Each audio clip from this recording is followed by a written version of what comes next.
할렐루야.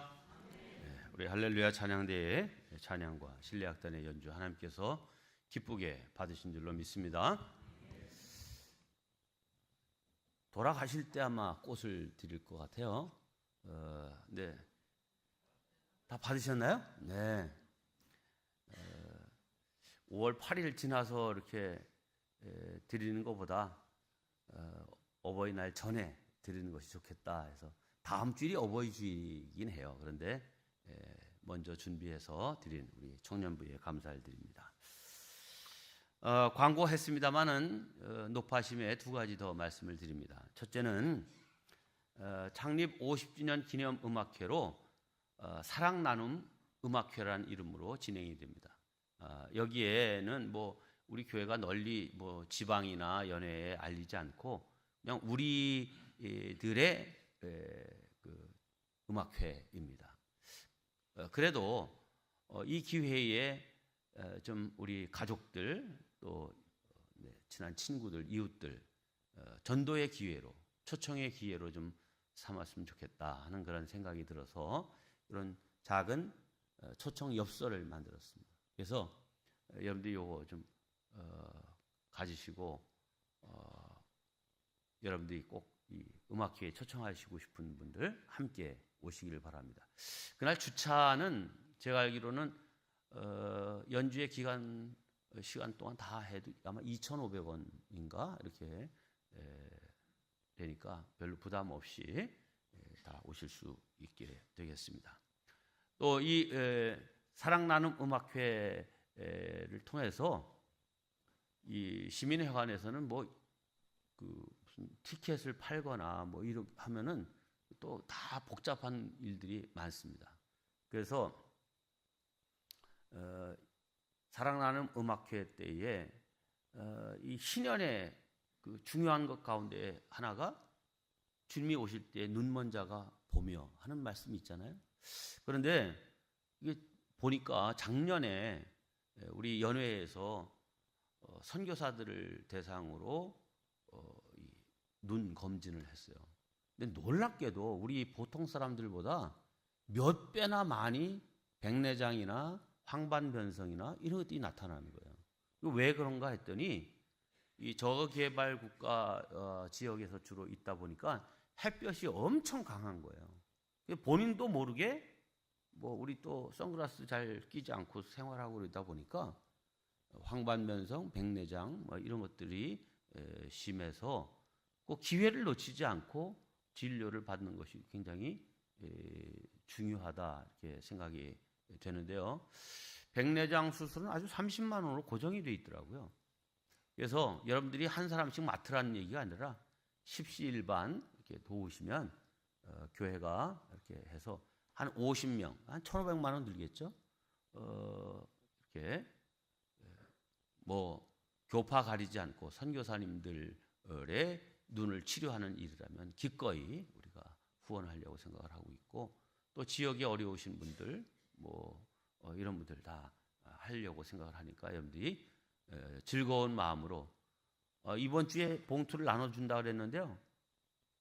노동절 이렇게 연휴가 돼가지고요. 벌써 다 쉬어서 주문을 했는데도 우리한테 못 갖다 주고 그냥 회사가 문을 닫았어요 다. 그래서 부득이 오늘 봉투는 못 드렸지만 다음 주에 드립니다. 거기에 봉투에 헌금하시면 시각장애인들을 돕는 일에 힘쓰도록 하겠습니다. 또 우리 50주년 맞아서 우리 신앙 성숙 가이드북 나눠드렸잖아요. 네, 여러분들 이 책 가지고 여러분들 열심히 공부하고 있습니까? 이거 제 안에 근데 성경 읽은 것들 다 표시하는데 지금 5월 초에 들어가는데 계시록만 읽으면 다 읽네요. 보니까 열심히 말씀 읽는데 힘을 써주시고요. 그동안 아주 옛날에나 하던 성경 퀴즈 대회를 금년에 합니다. 이거는 우리가 좀 금년에 특히 말씀에 좀 집중을 했으면 좋겠다 해서 벌써 3독, 4독 또 필사도 거의 굉장히 많이 진전을 하신 분들이 많이 있음을 이제 제가 듣고 있습니다. 이 성경 퀴즈 대회도 이런 신청서가 마련되어 있습니다. 신청서를 쓰시고 6월 첫 주에 장년들은 예선을 해서 30명을 뽑고 뭐 교회학교나 학생 청년들은 다 해당 부서에서 예선을 해서 10명씩 이제 와서 50명 이제 결선을 하게 됩니다. 1등 하면 50만 원 상금입니다. 한번 저거 50주년이라서 50만 원이에요. 한번 도전해 보리라. 50명 중에, 그리고 아까 그랬잖아요. 예상 문제를 미리 다 준다는 거예요. 거기서 70% 나온대. 그래서 아니 변별력을 어떻게 하려고 그렇게 다 주냐 그랬더니 걱정 마세요. 30%로도 다 변별력이 생깁니다. 이제 그러는데 한번 뭐 창세기 출애굽기, 마가복음, 요한복음 뭐 이거 한번 해볼 만 하잖아요. 넓지 않으니까 한번 도전해 보시기를 바랍니다. 내시고요. 네. 오늘 어린이 주일입니다. 우리 성도들은 단지 이날을 뭐 자녀들 또 손자 손녀들에게 선물 주는 날로 그렇게 그냥 여기고 지나갈 것이 아니라 우리에게 맡겨주신 자녀들을 어떻게 하나님이 기뻐하시는 자녀들로 세워갈 것인가, 이거를 생각하는 이제 날로 삼아야 될 줄로 믿습니다. 우리나라의 목사님들도 참 많이 좋아했고 또 그분 책을 통해서도 또 유튜브 영상을 통해서도 영향을 많이 받았던 팀 켈러 목사님이 계십니다. 뉴욕 맨하탄에서 젊은이들을 주로 상대로 해서 1989년부터인가 목회를 하셨던 분인데 저보다 한 10살 많은 분이신데 재작년에 안타깝게 암으로 세상을 떠나셨어요. 그런데 이분이 참 이분의 책이라든지 이런 내용들을 보면 참 어떻게 그렇게 그걸 잘 요약을 잘 할까 하는 생각이 들 정도인데요. 크리스찬 부모로서 자녀들에게 꼭 유산으로 남겨줘야 될 5가지라고 하는 그런 말씀을 하셨는데 참 은혜도 되고 공감도 돼서 오늘 어린이 주일에 먼저 요 내용을 여러분에게 잠깐 소개를 하고 그리고 오늘 말씀을 전하려고 생각합니다. 네, 우리가 부모가 된다는 것은 세상에서 가장 복되고도 또한 두려운 사명이기도 합니다. 하나님은 그냥 단순히 우리에게 너희들은 아이를 낳고 기르라 이렇게 말씀하시지 않고 이 성경을 통하여서 아주 구체적이고 실제적인 사명을 부여해 주셨습니다. 5가지로 요약될 수 있는데, 첫째, 자녀에게 가장 먼저 주어야 될 것은 복음 중심의 사랑입니다. 함께합니다. 복음 중심의 사랑. 에베소서 6장 4절은 이렇게 명령합니다. 또 아비들아 너희 자녀를 노엽게 하지 말고 오직 주의 교훈과 훈계로 양육하라. 여기서 주목해야 될 것은 노엽게 하지 말라 하는 말입니다. 부모가 자녀에게 억압적인 그런 통제만 하고 사랑 없이 다룰 때 자녀는 마음을 닫게 되어 있고 거기 반항하게 되어 있습니다. 우리가 자녀들에게 주어야 될 것은 율법적인 순종이 아닙니다. 오히려 참 부모로서 조건 없는 사랑, 또 자녀들이 무너졌을 때 다시 일으켜주는 은혜, 실패했을 때도 포기하지 않는 긍휼, 하나님께서 우리를 사랑하신 것처럼 실패 많고 허물 많은 우리를 끝까지 품어주셨던 것처럼 우리도 이 자녀들을 품어줘야 돼요. 복음적 사랑이라고 하는 것은 조건이 없는 무한한 거저주시는 그런 사랑을 말하는 거죠. 그렇습니다. 자녀가 죄를 짓고 넘어졌을 때 가장 필요한 것은 꾸짖음이 아니라 복음적인 사랑입니다. 그 사랑이 자녀들의 심령을 부드럽게 하고 다시 하나님께 돌아오게 하는 길이기 때문입니다. 두 번째, 자녀에게 줄 것은 진리를 분별할 수 있는 지혜입니다. 함께합니다. 진리를 분별할 수 있는 지혜. 잠언 22장 6절 말씀입니다. 마땅히 행할 길을 아이에게 가르치라. 그리하면 늙어도 그것을 떠나지 아니하리라.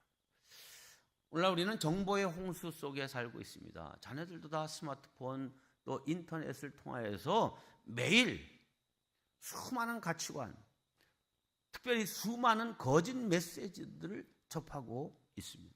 그러므로 우리는 자녀에게 성경적인 세계관, 하나님의 진리 위에서 세상을 분별할 줄 아는 눈을 갖도록 해야 함이 중요한 사명입니다. 즉 자녀들이 세상의 거짓말을 알아차릴 수 있도록 하나님의 말씀이 표준이 되어서 이거는 거짓이야, 이건 유혹이야, 이거를 분별할 줄 아는 자녀가 되도록, 즉 하나님의 말씀 위에 서서 진리와 거짓을 분별할 줄 아는 자녀가 되도록 훈련해야 됩니다. 그래서 이 팀 켈러 목사님도 가정에서 하나님의 말씀을 가지고 자녀들과 나눔, 이 토론, 이것을 통해서 자녀들의 어떤 세계관과 또 가치, 판단, 기준, 이런 것들이 세워지니까 꼭 자녀들과 함께, 우리 교회에서는 가족 예배라고 그러죠. 이것을 소중하게 여기시길 바랍니다. 셋째, 자녀에게 줘야 될 것은 실패를 견디는 힘입니다. 함께합니다. 실패를 견디는 힘. 야고보서 1장은 이렇게 말합니다. 내 형제들아, 너희가 여러 가지 시험을 당하거든 온전히 기쁘게 여기라. 이는 너희 믿음의 시련이 인내를 만들어낸 줄 알미니라. 우리 믿음의 자녀들도 인생을 살아가면서 반드시 실패할 때가 있습니다. 시험을 봤는데 떨어지기도 하고, 친구에게 배신을 당하기도 하고, 자기가 세웠던 목표와 꿈이 무너질 때도 있습니다. 그러므로 우리 자녀들에게 실패하지 마라 이렇게 가르칠 것이 아니라 실패를 두려워하지 않도록 가르침이 필요합니다. 즉 실패했을 때도 다시 일어서고 다시 하나님께로 돌아갈 수 있는 힘을 길러줘야 하는 거죠. 어떤 부모는 자녀가 실패해도 무릎이 까지지 않도록 그 인생길에 막 가지가지 쿠션으로 깔아서 아주 그냥 비단길을 걸어가게 하려고 하는 부모들이 있어요. 그러나 진짜 사랑은 자녀가 넘어졌을 때도 믿음으로 일어나는 법을 가르쳐 주는 것입니다. 다윗은 하나님의 말씀을 마음에 품고 있었기 때문에, 인간이기 때문에 넘어졌어요. 그렇지만 죄를 지적받았을 때 금방 그걸 자기의 권력이나 이런 것들로 감추거나 회피하려고 하지 않고 철저히 회개하고 다시 하나님 앞에 바로 설 수 있는 사람이 되었습니다. 베드로 3번이나 주님을 모른다고 부인했지만 주님께서 부르실 때 다시 사랑을 고백하고 위대한 제자로 쓰임받을 수 있었습니다. 우리 자녀들에게 넘어질 수 있다라고 하는 사실을 알려주어야 합니다. 그 넘어졌을 때 좌절하고 낙심하는 것이 아니라 그 넘어짐과 실패를 통하여서 다시 일어서고 다시 하나님께로 돌아올 수 있게 하는 이런 믿음의 길을 가르쳐주는 우리 부모들이 되어야 될 줄로 믿습니다. 4번째, 자녀에게 줘야 될 것은 공동체에 대한 사랑입니다. 함께합니다. 공동체에 대한 사랑. 히브리서 10장에서 이렇게 우리에게 권면합니다. 서로 돌아보아 사랑과 선행을 격려하며 모이기를 패하는 어떤 사람들의 습관과 같이 하지 말고 오직 권하여 그날이 가까움을 볼수록 더욱 그리하자. 즉 모이기에 힘쓰자. 여러분, 자녀들이 신앙 안에 머물러 있으려고 하면 반드시 신앙 공동체 안에 뿌리를 내리고 있어야 됩니다. 혼자서 신앙생활 잘할 것이다 라고 기대하는 것은 너무나도 어리석은 생각입니다. 자, 자녀들이 신앙 공동체, 즉 교회 안에서 잘 세워져 갈 수 있도록 하기 위해서는 부모 자신이 먼저 교회를 사랑하고 교회에서의 모임을 기뻐하고 행복해야 돼요. 그래서 선교회 모임을 또 속회에서 말씀을 나누는 이것을 부모들이 너무 기뻐하고 의미를 두고 그것을 소중하게 여기는 그런 모습을 봐야 이게 정말 인생에 의미 있고 가치 있는 일이구나 라고 하는 것을 알고 자녀들도 그렇게 따라간다 하는 것입니다. 여러분, 신앙 공동체를 소중하게 여기시고 자녀들에게도 그 믿음을 이어줄 수 있기를 바랍니다. 마지막 다섯째, 자녀에게 줘야 될 것은 삶으로 본을 보이는 신앙입니다. 함께합니다. 삶으로 본을 보이는 신앙. 신명기 6장 쉐마의 말씀이죠.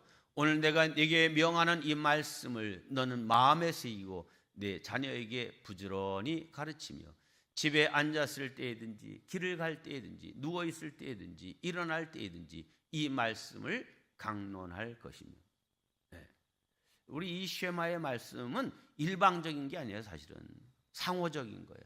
그래서 어떤 형편, 우리가 가정 예배라고 하지 않고 가족 예배라고 하는 것은 뭐 자주 말씀드리지만 뭐 가족이 있는 그 자리, 뭐 차를 타고 갈 때든 뭐 길을 걸어갈 때든 혹은 어디 식당에 갔을 때든 하여튼 가족이 있는 그 자리가 예배의 자리고 말씀을 나눌 수 있는 그런 자리로 삼으라 하는 거죠. 여기도 집에 앉았을 때든지 길을 갈 때든지 누워 있을 때든지 일어날 때든지 뭐 다양한 거잖아요. 우리 여기 강론할 것이며 그랬는데 강론이란 말은 이제 강의하고 이제 논지를 펴라 하는 그런 말이 아니라 서로 토론하고 나누라 하는 그런 말이에요. 자, 여러분, 특별히 우리가 말씀을 나눔을 통해서 자녀들이 가치관과 세계관을 잘 세워주는 것이 중요합니다. 그러나 더 중요한 것은 자녀들은 부모가 뭐라고 얘기하는가 그 말보다 어떻게 사는가를 보고 배웁니다. 말하자면 우리의 말보다 우리의 삶이 설교인 것입니다. 그렇다고 해서 나는 그럼 부모로서 신앙적으로 완벽해야 되는 건가? 그렇게 생각할 필요는 없습니다. 완벽할 필요는 없어도 진실해야 합니다. 그래서 부모가 넘어지고 실수하고 실패하더라도 그것을 신앙으로 이기고 승리하는, 그리고 다시 서는 그런 모습을 자녀들에게 보여주면 그것이 부모가 할 일이고 또 우리 신앙의 사람들이 살아가야 할 길입니다. 정리하면 부모로서 우리 자녀에게 줄 수 있는 최고의 유산 5가지, 그것은 복음 중심의 사랑, 진리를 분별하는 지혜, 실패를 견디는 힘, 공동체를 사랑하는 마음, 삶으로 본을 보이는 신앙입니다. 여러분, 자녀를 양육하는 것은 단순한 책임이 아닙니다. 참으로 때로는 지기 힘든 사명이기도 합니다. 그러나 이 사명은 귀한 사명입니다. 우리 마음에 잘 새기시고 또 그렇게 살아내서 우리 자녀손들이 다 하나님 안에서 하나님의 기뻐하심을 힘입는 복된 자녀손들로 길러내는 저와 여러분 되시기를 주의 이름으로 축원합니다. 자, 오늘 말씀으로 들어갑니다. 오늘 우리가 시편 119편 말씀을 읽었습니다. 이 시편 119편을 일러 신학자들은 대시편, 그레이스람이라고 이렇게 표현합니다.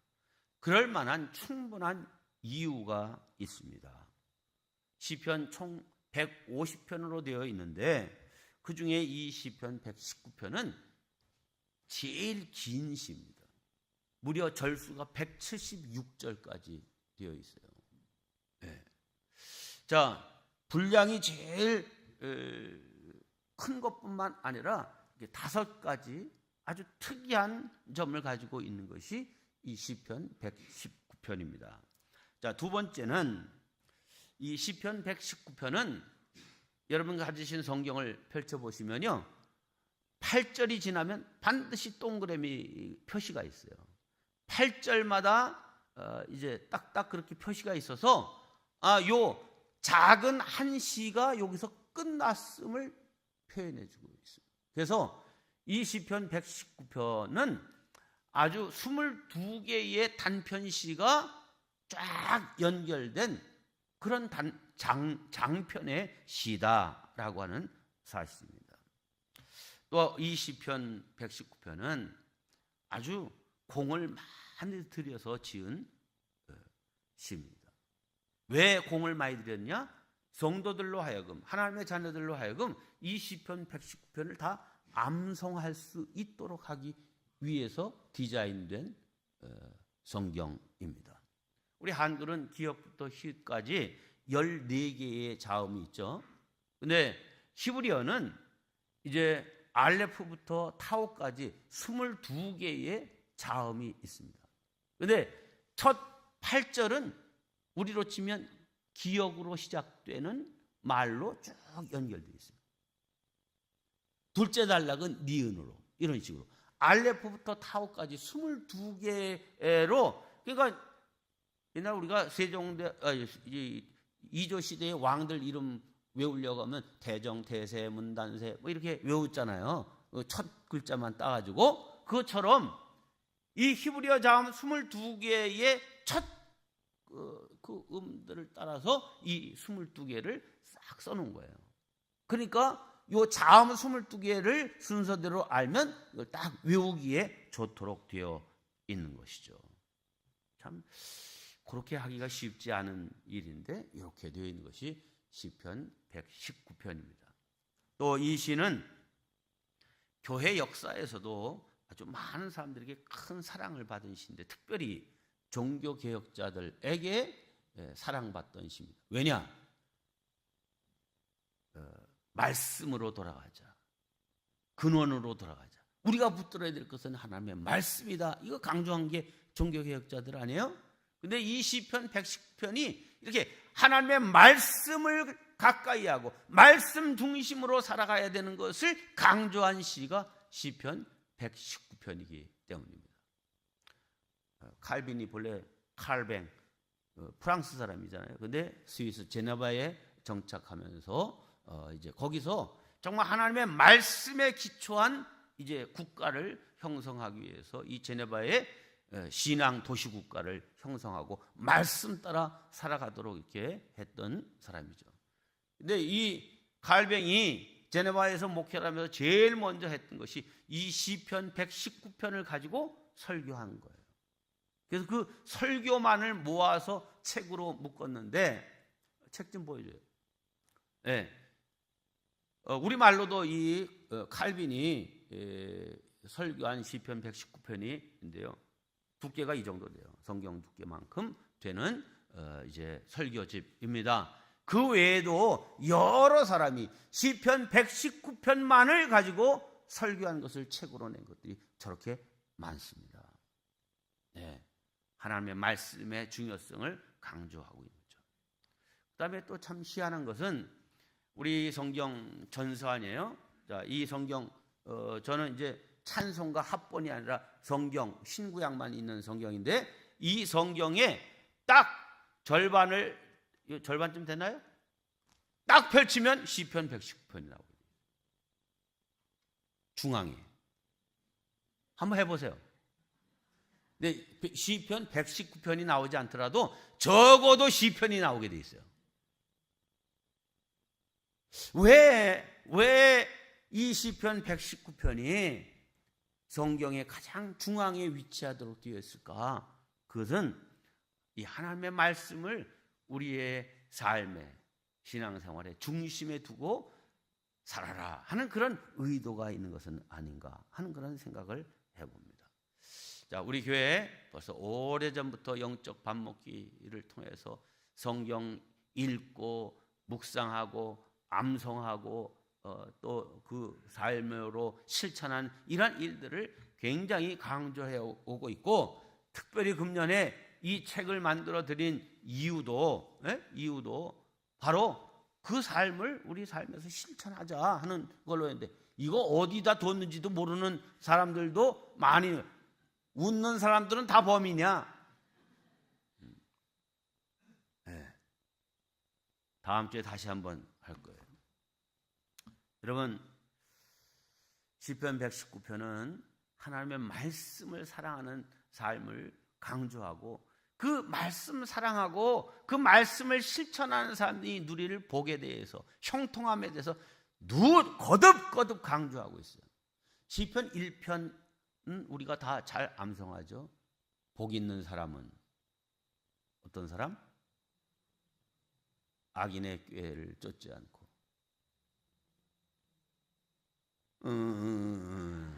아니, 시편 1편도 말해 이게 잘 암송, 또 암송하려고 하면 또 뭐 암송했다 하도 자꾸 잊어먹고 그러니까 이제 그렇긴 하지만, 악인의 꾀, 죄인의 길, 그 다음에 오만한 자의 자리, 뭐 이런 식으로 딱딱딱딱 이렇게 해서 여러분 외워야죠. 자, 그런데 복 있는 사람을 시편 1편에서는 주의 말씀을 주야로 묵상하는 자, 그가 복이 있다 그랬어요. 근데 이 시편 119편에서는 말씀을 묵상하는 자가 복이 있는 것이 아니라 말씀을 행하는 자가 복이 있다 하는 것에 더 강조점이 있어요. 그거 조금 달라요. 자, 그러면 복 있는 사람, 그 하는 모든 일이 다 형통하리로다. 시편 1편에서도 이렇게 말씀했는데, 그럼 어떤 형통이냐? 간단하게 세 가지 형통에 대해서 말씀드리겠습니다. 첫째, 거룩함에 형통할 수 있습니다. 함께합니다. 거룩함의 형통. 여러분, 거룩함이라고 하는 것은 악인의 꾀를 쫓지 않고, 죄인의 길에 서지 않고, 오만한 자의 자리에 앉지 아니하는 것을 말하죠. 자, 무슨 말입니까? 구별된 삶, 죄인과 가까이 하지 않고 그 죄를 용납하지 않고 하나님의 자녀로서 하나님의 자녀다움을 지켜가는 것, 그것이 거룩한 삶이다 이거예요.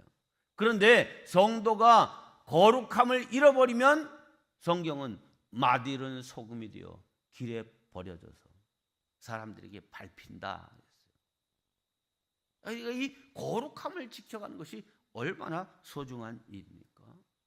근데 그 거룩함을 지켜갈 수 있는 비결이 오늘 본문 11절에 이렇게 되어 있습니다. 내가 주께 범죄하지 아니하려 하여 주의 말씀을 내 마음에 두었나이다. 네. 범죄하지 않기 위해서 하나님의 말씀을 내 마음에 두었다. 쉽게 얘기하면, 혹 내가 하나님께 죄를 지을까 두려워서 하나님의 말씀을 마음속에 늘 간직하고 삽니다 라고 하는 그런 말이에요. 네. 우리가 죄 짓지 않고 살기 위해서 다른 대안이 없습니다. 하나님의 말씀을 내 마음에 두고 그 말씀의 인도함을 받는 것입니다. 여러분, 하나님의 말씀 강조하듯이 늘 묵상하고 암송하고 그 말씀을 새기고, 그리고 그 말씀대로 살아가도록 힘써 가시기를 바랍니다. 그러면 구별된 삶, 거룩한 삶, 하나님이 인정하시는 삶이 되어서 그것이 우리의 삶을 형통하게 하는 길이 되는 것입니다. 이런 은혜가 저와 여러분에게 있기를 바랍니다. 두 번째, 위로받는 형통입니다. 함께합니다. 위로받는 형통. 네. 이 원포인트 설교가 갑자기 누가복음에서 그냥 시편으로 탁 뛰었어요. 그리고 시편 119편을 이번 주, 다음 주 두 번만 하고 또 다른 거로 넘어가는데, 다음 주에는 이 시편 119편의 후반부를 보게 돼 있어요. 그래서 오늘 전반부에 있는 세 가지를 말씀드리는 겁니다. 49절로 50절 보면 이렇게 돼 있어요. 주의 종에게 하신 말씀을 기억하소서. 주께서 내게 소망을 가지게 하셨나이다. 이 말씀은 나의 고난 중에 위로라. 주의 말씀이 나를 살리셨기 때문입니다. 네. 우리가 일생 살아가는 동안에 참 힘들고 어려운 일들, 낙심할 일, 낭떠러지에서 떨어질 것 같은 위기감과 또 그야말로 떨어져 가지고서 완전히 그냥 다 깨지고 뭐 계획했던 일들이 다 이제 무산되는 그런 경험들을 우리가 하죠. 자, 그런데 그럴 때에도 뭐가 하나님의 말씀이 나에게 위로를 가져다 준다 이거예요. 지난 금요 기도회 때 제가 시편 18편 가지고 설교를 했습니다. 그때 이 시편 기자가 내 인생에 닥쳐지는 그런 환난을, 해일과 막 지진과 땅이 흔들리고 산이 무너지고 바다가 막 그냥 밀려오는 이런 걸로 표현을 했어요. 그런데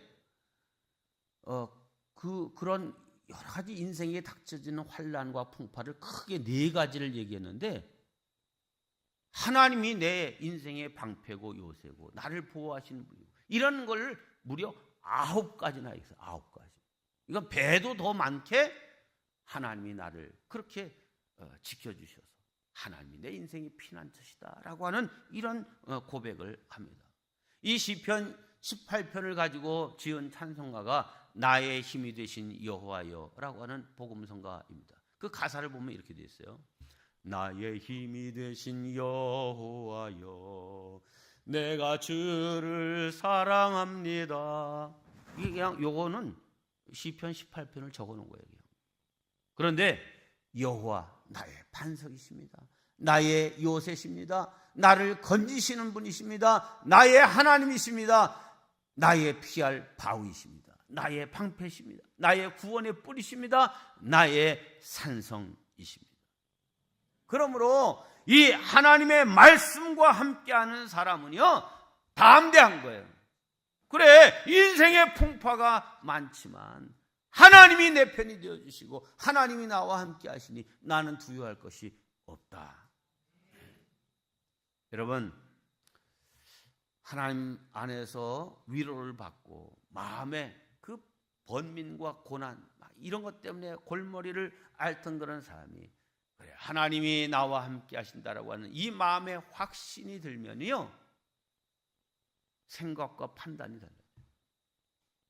참 그 하나님의 말씀 안에서 위로와 담대함을 갖게 되고 또 그렇게 되면 그야말로 기가 막힌 기획을 주시고 또 참 생각지 못했던 사람을 만나게 하시는 은혜가 생겨요. 이게 신묘막측한 은혜예요. 함께합니다. 신묘막측한 은혜. 여러분, 사람이 머리 써가지고서 뭐 어떻게 이렇게 하는 것이 아니라 하나님의 신묘막측한 은혜. 사람의 지혜로 헤아릴 수 없는 그런 방법으로 그 문제를 풀어주시고 도울 사람을 붙여주시고 이런 역사가 있어야죠. 강조드립니다. 내 힘으로, 내 능력으로, 내 노력으로 그렇게 잘 살아보려고 애쓰지 마시고 오히려 우리 성도들은 하나님께서 돌봐주시고 부어주시고 내려주시는 은혜를 힘입어 살기를 소망해야 될 줄로 믿습니다. 말씀은 나의 고난 중에 위로라. 하나님이 나를, 말씀이 나를 살리셨나이다. 이 고백의 은혜가 있기를 바랍니다. 마지막, 지혜를 얻는 형통입니다. 함께합니다. 지혜를 얻는 형통.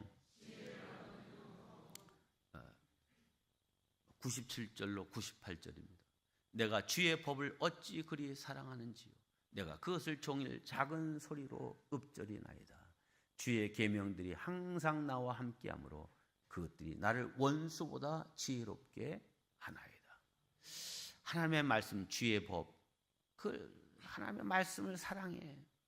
또 그 말씀을 종일 집에서 웅얼웅얼 하면서 암송하는 거예요. 네?